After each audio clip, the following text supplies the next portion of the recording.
ಉಪಾಸನೆ ನಾವು ಮಾಡ್ತಲೇ ಬಂದಿದ್ದೇವೆ. ಮಾಡಿ ಆ ದೃಷ್ಟಿಯಲ್ಲಿ ತೀರ್ಥ ಪ್ರಬಂಧದಲ್ಲಿ ಹೇಳತಕ್ಕ ಎರಡು ಅಂಶಗಳು, ಒಂದು ಅಳಗಿರಿ ಬೆಟ್ಟ, ಇನ್ನೊಂದು ನೂಪುರ ಗಂಗೆ, ಎರಡರ ಬಗ್ಗೆ ಉಲ್ಲೇಖವನ್ನು ಮಾಡ್ತಾರೆ.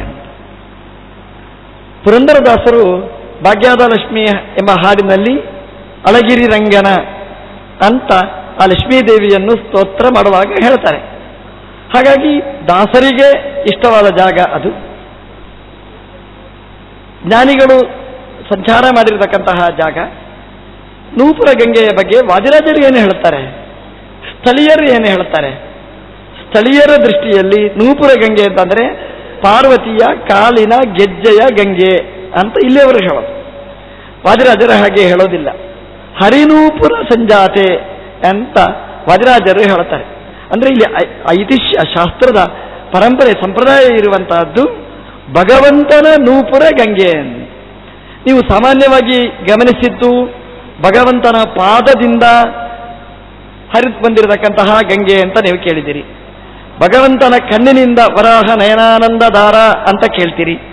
ಭಗವಂತನ ದಮಷ್ಟ್ರಾದಿಂದ ಬಂದಿರತಕ್ಕಂಥದ್ದು ಅಂತ ತುಂಗೆಯನ್ನು ಹೇಳ್ತೀರಿ. ಹೀಗೆ ಭಗವಂತನ ಬೇರೆ ಬೇರೆ ಬೇರೆ ಬೇರೆ ಅವಯವಗಳಿಂದ ಪ್ರಾದುರ್ಭವಿಸಿರತಕ್ಕ ನದಿಗಳ ಉಲ್ಲೇಖ ಇದೆ. ಯಾಕೆ ದೇವರಿಗೆ ಹೆಸರೇ ತೀರ್ಥಪಾದ ಅಂತ. ಆದರೆ ಇಲ್ಲಿ ಮಾತ್ರ ವೈಶಿಷ್ಟ್ಯ ಭಗವಂತನ ಪಾದದಿಂದ ಬಂದ ತೀರ್ಥ ಅಲ್ಲ, ಹರಿ ನೂಪುರ ಸಂಜಾತೆ ಅಂತ ರಾಜರು ಹೇಳುತ್ತಾರೆ. ಭಗವಂತನ ನೂಪುರ, ನೂಪುರ ಅಂದ್ರೆ ಗೆಜ್ಜೆ, ಭಗವಂತನ ಕಾಲಿನ ಗೆಜ್ಜೆಯಿಂದ ಹರಿದು ಬಂದ ಗಂಗೆ. ಇಲ್ಲಿ ಎರಡು ಅಂಶ. ದೇವರು ಕಾಲ್ಗೆಜ್ಜೆ ಹಾಕೊಂಡಿದ್ರ ಅಂತ ಒಂದು, ಯಾಕಂದ್ರೆ ಹೆಣ್ಮಕ್ಕಳು ಹಾಕೊಳ್ಳುವ ಕ್ರಮ. ಈಗ ಹೆಣ್ಮಕ್ಕಳು ಇಲ್ಲ ಬಿಡಿ, ಒಂದು ಗಂಡಸರು ಹಾಕ್ತಿದ್ರು. ಅದನ್ನು ಭಗವಂತನ ಅವಯವಗಳನ್ನು ಚಿಂತನೆ ಮಾಡುವಾಗ ಪಾದದ ಭೂಷಣ, ಅದನ್ನು ನೂಪುರ ಅಂತ ಬೇರೆ ಬೇರೆ ಕಡೆಯಲ್ಲಿ ವರ್ಣನೆ ಮಾಡುವುದುಂಟು. ಹಾಗಾಗಿ ಭಗವಂತನೂ ಕೂಡ ಪಾದಕ್ಕೆ ನೂಪುರ ಗೆಜ್ಜೆಯನ್ನು ಅಲಂಕಾರವಾಗಿ ಭಕ್ತರು ಹಾಕಿದ್ದನ್ನು ಭಗವಂತ ಸ್ವೀಕಾರ ಮಾಡಿದ್ದಾನೆ. ಆದರೆ ಏನು ವೈಶಿಷ್ಟ್ಯ ಅಂತಂದ್ರೆ ಆ ನೂಪುರದಲ್ಲಿ ಗಂಗೆ ಉಗಮಿಸಿದ್ದಾಳೆ, ಅಲ್ಲಿಂದ ತೀರ್ಥ ಹೊರಗೆ ಬಂದಿರತಕ್ಕಂಥದ್ದು. ಇದು ವೈಶಿಷ್ಟ್ಯ.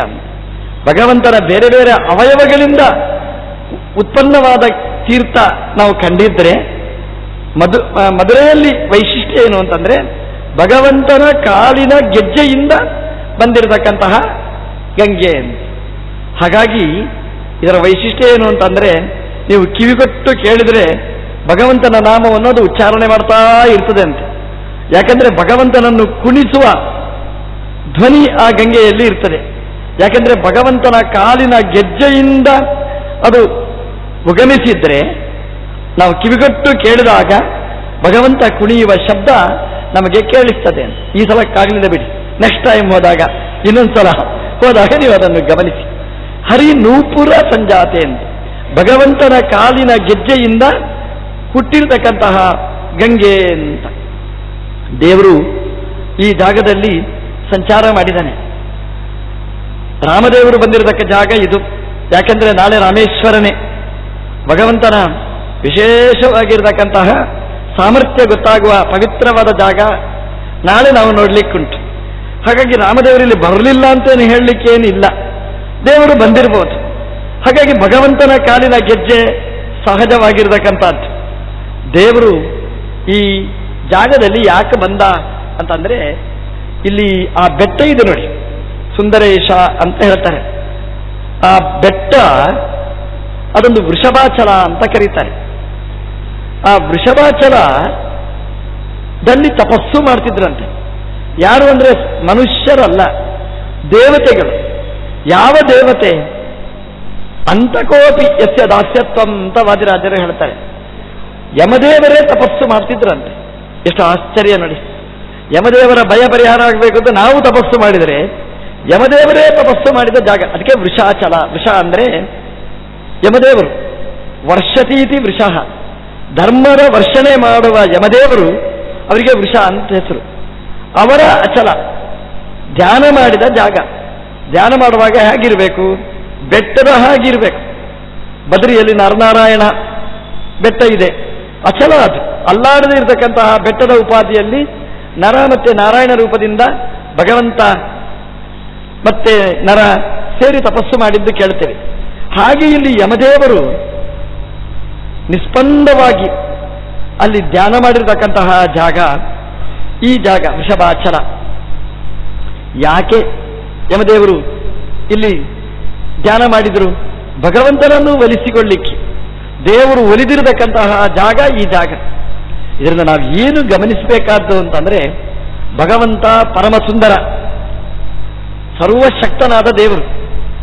ಅಂತಹ ದೇವರ ತಪಸ್ಸು ಯಮದೇವರು ಮಾಡ್ತಾರೆ. ಅಂದ್ರೆ ಎಲ್ರಿಗೂ ಅಂತಕನಾದವ ಯಮ, ಎಲ್ಲರನ್ನೂ ಸಂಹಾರ ಮಾಡುವವ ಯಮ. ಅಂತಹ ಯಮ ತನಗೆ ಶಕ್ತಿಯಾದಾನ ಆಗಬೇಕು ಅಂತ ಹೇಳಿ ಭಗವಂತನ ತಪಸ್ಸು ಮಾಡ್ತಾನೆ ಅಂತಂದ್ರೆ ಭಗವಂತನಿಗೆ ಭಯ ಇಲ್ಲ, ಯಮದೇವರ ಭಯ ಇಲ್ಲ. ಅಂದ್ರೆ ಭಗವಂತನಿಗೆ ನಾಶ ಇಲ್ಲ. ಭಗವಂತನ ಎಲ್ಲ ಸದ್ಗುಣಗಳು ಸ್ಥಿರ, ಅನಾದಿ ನಿತ್ಯ.